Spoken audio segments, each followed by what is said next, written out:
Hello जी, अस्सलाम वालेकुम। कैसे हैं आप? मैं अल्हम्दुलिल्लाह अल्लाह के शुक्र से बिल्कुल ठीक ठाक, ज़बरदस्त, ज़िंदाबाद। तो यार अल्हम्दुलिल्लाह कल फ़र्स्ट रमज़ान होगा और इंशाल्लाह पहला रोज़ा होगा। तो अल्लाह ताला का लाख लाख शुक्र है कि उसने हमें एक और रमज़ान देखना नसीब किया और अल्लाह हमें तौफ़ीक दे के हम सारे रोज़े भी रखें। तो ये तो बड़ी खुशी है कि अल्लाह ताला ने एक और रमज़ान दिखाया हमें। और लेकिन मुझे एक बात का अफ़सोस भी है कि ये रमज़ान भी ये सुने बगैर ही गुजर जाएगा कि आज छोड़ें जी, पकौड़े जल जाएंगे।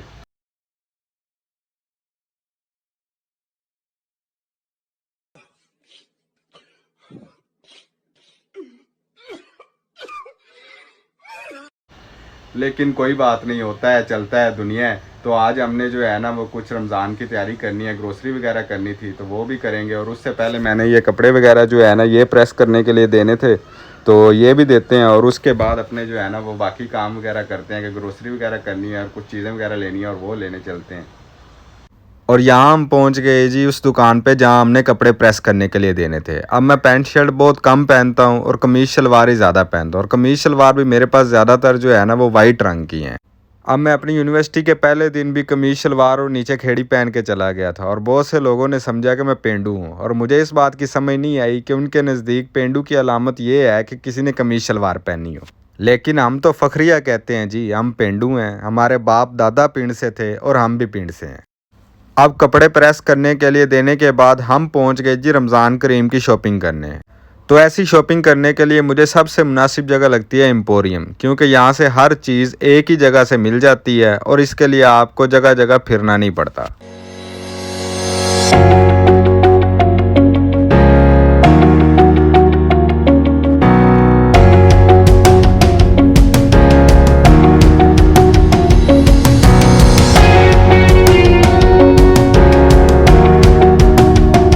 अब वहाँ जाके हमने नोट किया कि समझदार लोगों ने जो जो लेना था वो घर से ही लिस्ट बना के ले आए हुए थे, लेकिन हम इतने समझदार नहीं थे, तो हम एक साइड से शुरू हो गए और जो जो नज़र आता गया लेते गए।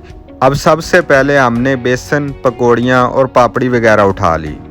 अब उसके बाद मेरी नज़र पड़ी जी प्याज पे, तो मैंने कहा चलो ये थोड़े से ये भी ले लेते हैं, कभी कभी रमज़ान में हमने कुकिंग भी करनी होती है और तब भी इनकी ज़रूरत पड़ जाती है। अब मुझे नहीं पता था कि हम इन्हें यूज़ करेंगे भी या नहीं, लेकिन भाई शॉपिंग करने में मज़ा बहुत आ रहा था और मज़े के चक्कर में हम चीज़ें उठाते जा रहे थे।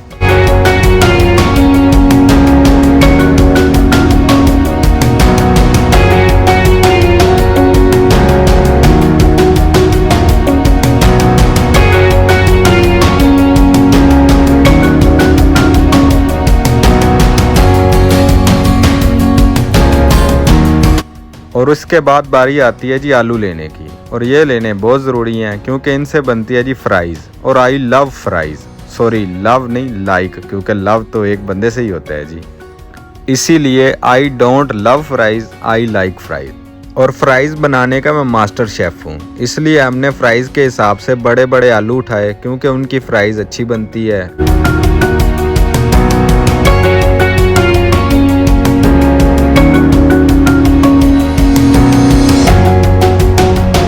अब यहाँ से हमने लेना है जी अचार, और अचार लेना बहुत ज़रूरी है क्योंकि गरीब बंदा हूँ जी, कभी सालन के पैसे नहीं होते तो बंदा अचार के साथ रोटी खा लेता है। अब ये गुर्बत वाली बात सुन के मेरे अब्बा ने हो जाना है जी शॉक्ड। उन्होंने कहना है कि हमने जदादें बेच दी हैं और इस साले के खर्चे ही नहीं पूरे हो रहे।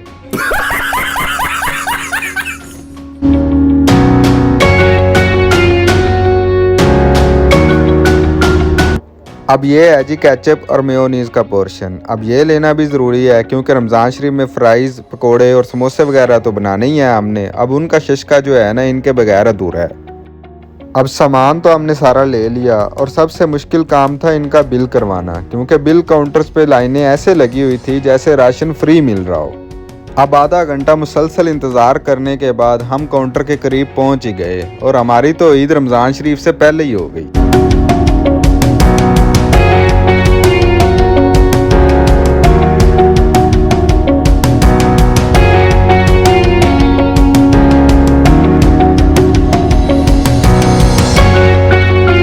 अब शॉपिंग वगैरह करने के बाद मुझको लग गई जी भूख, और भूख का इलाज सिर्फ खाना है, और खाना खाने के लिए हम पहुंच गए जी रेंचर्स पर। अब अगर मैंने फ़ास्ट फूड खाना हो तो मुझे ज़्यादा सोचना नहीं पड़ता, क्योंकि या तो मैंने विंग्स खाने होते हैं या बीफ बर्गर। अब विंग्स मैंने KFC के खाने होते हैं और बीफ बर्गर रैंचर्स का। अब हफ्ते में होते हैं जी 7 दिन और मैं रहता हूँ हॉस्टल में और मैंने खाना बाहर से ही खाना होता है। अब इन 7 दिनों में से 4 दिन तो मस्ट है कि मैंने खाना जो है वो रैंचर से ही खाना है। अब आज भी मेरा बीफ बर्गर खाने का दिल था तो मैं पहुंचा जी रैंचर्स की जॉर्ज टाउन वाली ब्रांच में। ये ब्रांच अभी रिसेंटली ओपन हुई है और यार क्या खूबसूरत एम्बियंस सेट किया हुआ था उन्होंने, मतलब देख के दिल खुश हो गया।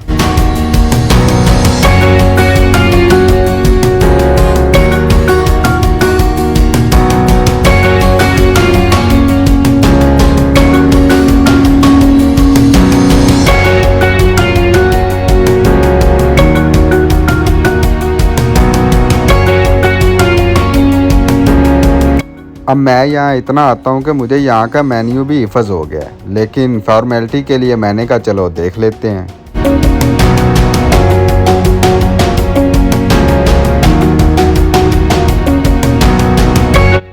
अब बारी आती है जी ऑर्डर प्लेस करने की। अब यहाँ का सारा स्टाफ तकरीबन मुझे जानता है, यहाँ तक कि ऑर्डर टेकर को भी पता होता है कि मैंने क्या ऑर्डर करना है, लेकिन मैंने आज वीडियो बनानी थी तो मुझे ऑर्डर प्लेस करना पड़ा।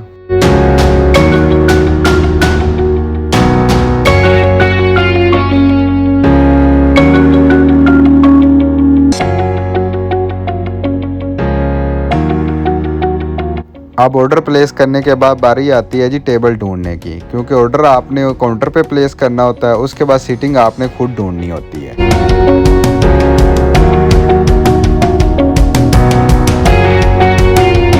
अब थोड़ी बहुत ही जद्दोजहद करने के बाद हमें बैठने की जगह मिल ली गई और हम बैठ के अपने फूड का इंतज़ार करने लगे।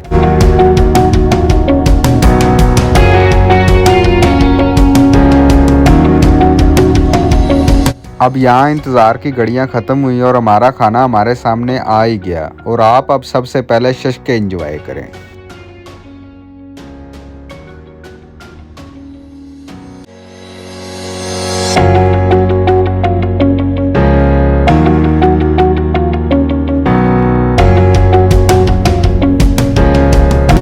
अब बारी आती है जी इस बर्गर को चित करने की और भाई ये इतना यम्मी है कि इसकी पहली बाइट मुंह से पहले दिल में उतर जाती है।